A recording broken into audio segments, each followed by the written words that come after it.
why people behave the way they do. I think there's so many variables in that. I would argue mostly because of their background, their parents. You know, you look at when you're growing up. Certainly in my childhood was difficult. My dad was violent, um, which transponded into my marriage later, and I became violent in that, and then I lost my marriage. But I worked through stuff, so I had counselling, I healed, I got better, and my life did change. So some of the most reasons I think, and from research, people behave the way they do because of their upbringing and education. We're not always fortunate to live in comfortable houses where money's not a problem and our parents are doing well. It all goes back to parenting, and although you can change that in the future, which is great, you can watch a TED talk and you can change your life, you can read a book, you can go to college, you can start a business, you can spend time with certain people, and that can change your behaviour, which is mostly how humans function. And I think that's a great way to improve after maybe you had a bad experience. Now, I've been through trauma, I've been sexually abused, violent abuse, racist abuse, I've been through it all, and having a long-term, which is caused a long-term medical condition called non-epileptic attack disorder, where I had numerous seizures over the years, the last 8 years. Non-epileptic seizures are incredibly difficult to live with because they're very unexpected. The stress, like most of us, can come back up upon us, and it's difficult. I mean, I had a seizure 2-3 months ago, which I didn't see coming, and before that, I had a seizure for 1.5 years, which is my record. So I thought I was doing really well. So I learnt new skills after I got rid of the learned behaviour from my dad, and then I developed my own research. I was doing really well, and then but that's stress. We're humans allowed to have stress. We don't always see what's coming, but people behave the way they do because it's the feeling and the experiences that they have. And I think there's two types. There's the seen experiences of what you can see, what's in front of you. You use your eyes, your ears, your taste, and your hearing. But in the unconscious mind, it's more hidden and dangerous. Although we learn through failure, which is wonderful. I've learnt more in life through all the seizures I've had, the dark times, and gotten through that. But now I'm in a state where certainly my emotional intelligence is up, it's increased, it's good. I love learning, I love helping others, hence this video. And soon, one day in the future, I hope to do a TED talk around this topic of why humans behave the way they do.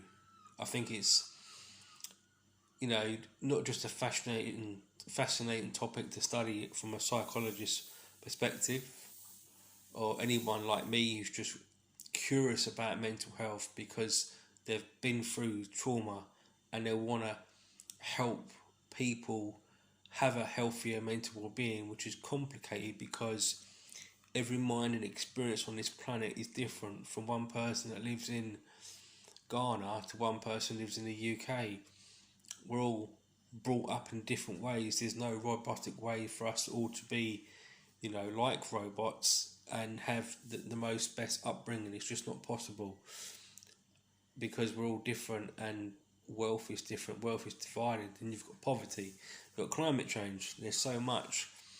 But I think one of the most best attributes you can learn when you're actually moving forward in life, which I feel like I am totally, is knowing that you can acquire new knowledge, which is your know-how, and get rid of the dirt, or which is rubbish, throw it in the trash can, which is all your dark memories. They're never going to go away completely, but you can put them maybe in a bin, an open bin, or on a shelf, as many counsellors like to use that system of you can file the memory, it's there, take it off the library shelf if you need to use it, which is okay, which is great, but it's it's a wonderful world when you pick up a magazine, a book, over a continuous amount of time, and learn and develop and get this sharper, stronger, tougher. Not just in the growth mindset of resilience, your increase, which it will, but because you love learning. And I think I've learned, not just because I'm a former teacher, but maybe that is it. Maybe that's just something I've drummed into me, that the brain can go to a dark place. For me, my seizures are dark. They've more or less killed my career as a teacher. I might go back, I don't know, but I know that through rationalization, sitting down, taking time, mindfulness, good healthy diet, basic things of healing, that I am now in a position and feel so much strength in me because I've allowed myself to heal. Even if I experience danger, I can heal upon that, because you know what? I can be happy. You're not going to be happy on a scale 10, 11 every single day of the week or minute or microsecond, because life is not like that. We know that. However, where people struggle, and I struggled before, is not knowing what the future is. It's self-doubt about you believing that you can achieve things even if you fail, and not having the self-judgment to say, what you're doing, you messed up, when you're going to start to progress. Don't put the pressure on you. That's burnout, that's dangerous. So my end lesson and thought to you is, people behave the way they do because they're so scared of progressing too fast or too slow, and then they drive their mental health down, through different reasons, but they're always really deep inside scared that they're going to be successful. Some people call this imposter syndrome, which I disagree with. I think it's just about human nature and survival. And do I deserve, long-term happiness with this particular project? How many projects do I have to do? That's the reward, the carrot and the stick. I think we're all carrot and stick people. We all like rewards, or we don't want to get hurt emotionally or physically as well if something is a risk.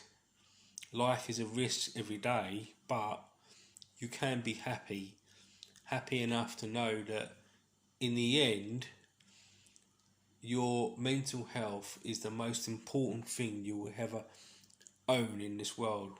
More important than any Apple iPhone, any Ray-Ban glasses, any possessions, a Ferrari, anything you desire. Even your wife, or your husband, or your children, because your mental health, your brain, how you function, how you think, the way that you behave is everything. And I've learned from a dark side to the good side how we as humans need to sit down in a chair like I'm right now and say to ourselves, you know what, I'm going to take my time more with life. The more that you slow down, I guarantee that you will learn so much more about your own self, what you want, how you're going to get there, how you're going to grow your business.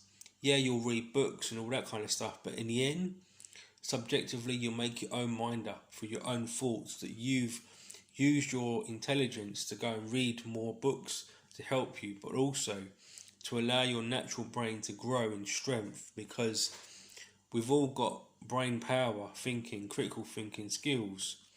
I taught that at college to my students, and the biggest thing that I've learned from sort of teaching per se is we expect too much from ourselves, and we're not the best at taking our own advice, which has probably been my Achilles heel. It's been the pain of me of developing is, yeah, I'm good at giving expert advice to others, but for me as an individual to grow and to be happy and to behave in a certain way that's going to be adhering to a good future is to know that happiness will never really be 150% or 100%. Some people say it's not the destination, it's the journey that matters. And there's a beautiful art in that. And some of us are fast learners, some of us are slow learners. I'm dyslexic. Another thing that's really, shaped who I am in a positive sense, because how we look at things, perspective, which a good friend of mine taught, a psychologist, or now a clinical psychologist almost.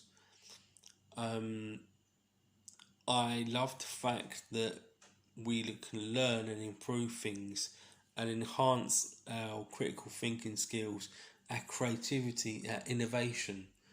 Life is beautiful when you know that it's not about you succeeding, which is great, and you've got a goal and you've ticked it off, but knowing you can develop your brain even further as you go through the ages between 10, 20, 30, 40, 50, however long you're going to be on this planet, however long I'm going to be on this planet.